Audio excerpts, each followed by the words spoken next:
breakfast. Hello everyone, welcome back to Riding with Ree. Today I'm going to take you with me on a Sunday with my horse, my Sunday routine at the yard. You overwhelmingly voted for a voiceover on Instagram, so I hope that you enjoy this. I'm going to take you through everything that I do as I do it, as well as tell you some of the stories from my previous jobs in horses, what's been going on with Ted and everything. So put this on in the background, grab a cup of tea, whatever, get settled in, and let's get into it. As you can see, the first thing that I do when I get to the yard is feed the horses, because I always ride Ted in the morning and he needs an hour between his feed and obviously me riding him so that his tummy doesn't get upset. And then I just get out of their way and make hay nets. Usually I would make 2 hay nets for the night ahead, and then I would use whatever is left over in his hay from the night before and pop one of those out on the yard so that he has something to eat whilst I muck at his stable. But actually today he ate all of his hay from the night before, which is quite unusual for him. He's not a greedy horse. So I ended up filling up a whole other hay net, and when he's finished picking away at that, I'll just top it up and then I'll pop that ready for the next day, so we sort of have a hay net already done. So yeah, it was a really beautiful day. On this day, I think it was the hottest day of the year so far. It was about 20 degrees, which is hot for the UK, and we've had the worst weather lately. So you'll see in a moment that I just check his temperature behind his ears and under his rug, but actually he's fine in that fleece for now, so I leave him as is. It's about 8 a.m. at this point, so it's not as warm as it will be, and he's fine in that fleece. And yeah, just moving on to muck at his stable, and I put on a Harry Potter audiobook, which is definitely a guilty secret. I love mucking out to the Harry Potter audiobooks. I've listened to them like a million times, and I started re-listening to the books about in December time last year, and I'm now finally on the final book, and I actually finished it on the day that I'm recording this, so that was really sad. I don't know what to listen to next, so if you have any suggestions for great audiobooks, let me know. I listen to pretty much everything, but I've always done this. When I was at university, I was studying English literature, and I was working at a yard part-time, and I would listen to the books from my classes whilst I did all the yard chores, so I sort of hit 2 birds with 1 stone. But yeah, I just love having it on in the background. I like to learn, I like to read books and listen to books, and I just enjoy it. I find it quite therapeutic, mucking out and having a little story going on in the background.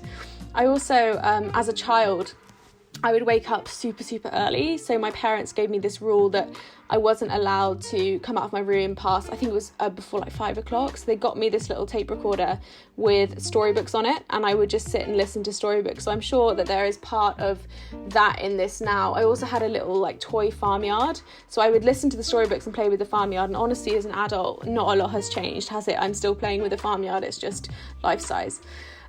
So just clearing out Ted's buckets here, as you can see, and then whilst I fill up his waters, I will just sweep outside of his stable and make sure that that is all neat and tidy. I've definitely got the timing wrong before on this, and I've managed to overflow the water buckets while I'm sweeping because I got the timing wrong, but you know, we've got to try and be economical. Now I'll just fill up his feed. That needs to soak for a little bit, so I'll leave that with the bucket on top whilst we're riding, and then come back and sort the rest out later. So now I'm just going to groom, tack up and ride. We are lucky at the moment, as I said, it's been really dry, so the horses are actually pretty clean, even the grey ones like Ted. We had the muddiest winter, so honestly it's a blessing that the grooming has finally got easier, because they were so muddy for the longest time. It just took ages to get all the mud off them, and you got covered in dust and everything, so this is lovely. So today I'm going to take Ted up to the woodland behind the farm. I haven't been up there before. I think I've ridden through it once, but I've never sort of been around and explored it, and I thought I'd just go back to my childhood and do some exploring. I used to ride this little Connemara cross, who was also grey, when I was a teenager, and I would just go off with him. This was back in the Cotswolds where I grew up, and I would go off for hours and go hacking. And I remember one day I rang my mum because I didn't know where I was, and we eventually figured out where I was from sort of seeing churches and road signs and everything, and when she found out how far away I was, she was so angry. But honestly, that pony was the best. He would walk all day, he never got tired, he never got lame, he was just the best. And I didn't, rag him around the countryside. We literally were walking and trotting with like a little canter here and there. But yeah, that is pretty much how I spent my weekends as a child, was just walking around on this amazing little pony. So that was great. So yeah, gonna go back to our childhood roots today and just do a little bit of exploring. It's such a beautiful day. I'm very excited. Just adding fly spray because it's getting into that season, unfortunately. And Ted is so good with fly spray, which I am shocked by given how bad he is for a lot of other things. He's such a fidget. You can see here, I'm just putting some on my hands to put on his ears, which he does not love, but it's better than spraying him in the face, honestly. I wouldn't want to do that. So I thought my GoPro was working when I got on, but it obviously wasn't, so I turned it on here. We've just got into the woodland and I actually spotted that there's a log which I can get back on using. So I got off to lock the gate. It's kind of a tricky little padlock, and you'll see actually at the end of this ride that I have real trouble locking it again. I've got some bloopers to show you, so wait for those. And yeah, he was so well behaved with me getting on that log, which really shocked me, because if you've seen my videos lately, you'll know that I've been having such trouble getting back on him after galloping in the straw field. He just hates standing at this gate, and I thought he would be the same, but he was great with that log, which is fantastic. So as you can see, we're just exploring the woodland trails. I haven't hacked out with anyone else in the longest time because I'm not hacking during lockdown. I just don't want to be anywhere near cars or traffic. So I've just been riding around the farm, and he's just been getting really good. Like, he's getting really relaxed and he's being really well behaved. So I'm hoping that once lockdown is finished, I'll be able to hack him out on the roads with traffic by myself. And if I can do that successfully, then it means that I can hack him out in the mornings before work, rather than just having to go in the school during the week, which is fine, but it's not fun all the time. And it's nice to have the option of hacking out, and usually I'd have to hack out on my own during the week because no one rides as early as I do before work. Yes, and you'll have seen just back there was a gate, and that is actually where I had my first fall on Ted. I didn't catch it on the GoPro, unfortunately, but yeah, he panicked going through the gate and I ended up falling off. So in a moment you'll see that I try and lock the padlock on top of Ted. It goes badly. Oh, is it lefty loosey, righty tighty? Why won't it lock, Teddy? Let me have a little break. I can't figure this out. Good boy. That's it. Oh, I thought we had it there. Yes! We did it! We did it! The gate is locked, and you stood there because you're such a good boy. You know what? Despite the ridiculousness of that situation, I was so happy with Ted. He literally stood stock still while I messed about with this padlock, which I did not expect. I thought he would fidget. I thought I'd have to get off and then walk the rest of the bit home. And even this gate here, he's just a saint. Like, he was in such a good mood this day. He let me undo it. And I always try and do the gates on the horses because I just think it's a really good practice for them. You might need to do a gate from horse one day, and I love all of my horses to be able to do gates, so I always practice. You see that bay horse in the school there? That is Ted's girlfriend. So look at his ears. He loves watching her. And this is one of the things I just love about Sundays, is that you can just take your time. I'm not clock watching. I'm not trying to figure out how long I have before I have to leave to get to work on time before a meeting. It's so nice to take your time. It's something that I never take for granted on a Sunday. So we're back at the yard. Obviously we're going to untack now. We didn't get that sweaty because I didn't do a huge amount of cantering. Like I said, I was literally just ambling around the forest, so he is not sweaty, which means I can get him out in the field pretty quickly.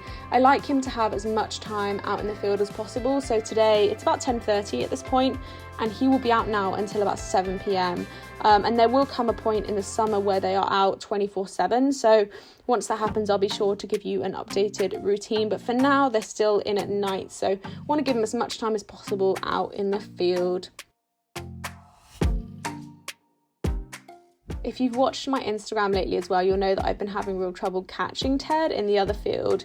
I thought he would be better in this one, but he actually ran away from me the other day. So if you are not following me on Instagram, you're missing out on the polls I do about whether you think I'm going to catch Ted or not. So do get involved, because honestly, it's the only thing that keeps me sane sometimes when I'm running around after him in the field.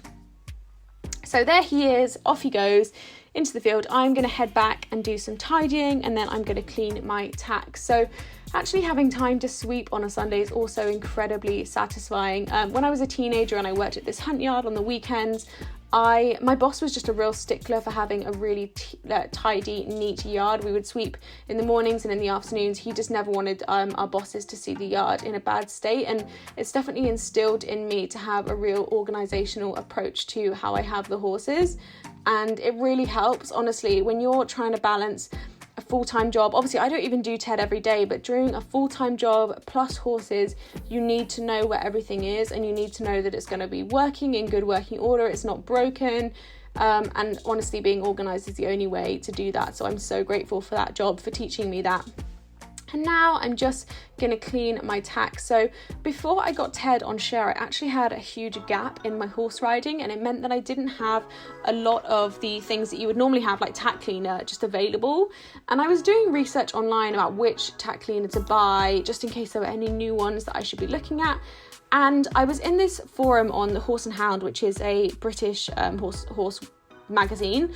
And there was a saddler in this forum, and he was basically saying that a lot of tack cleaners have a layer of glycerine in them. I think it's glycerine, and it basically adds just like a greasy shine to all of the tack, but it also sits on top of it in a layer. And he was saying that if anyone sends their tack to him to be fixed and it has this layer of grease on it, he actually charges extra because he has to spend days stripping this grease away off the tack before he can actually repair it.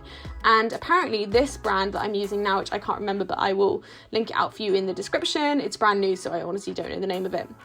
But this stuff apparently doesn't sit on top of your tack. It repairs it, it makes it shiny and supple, but it doesn't sit on it in a layer of grease. So I thought that was great. I got the tack wash, which is there to remove grease and dirt and grime. And then I also bought the tack conditioner. So I use the tack wash maybe once a month, and then I use the conditioner once a week, and just keep the tack in good working order.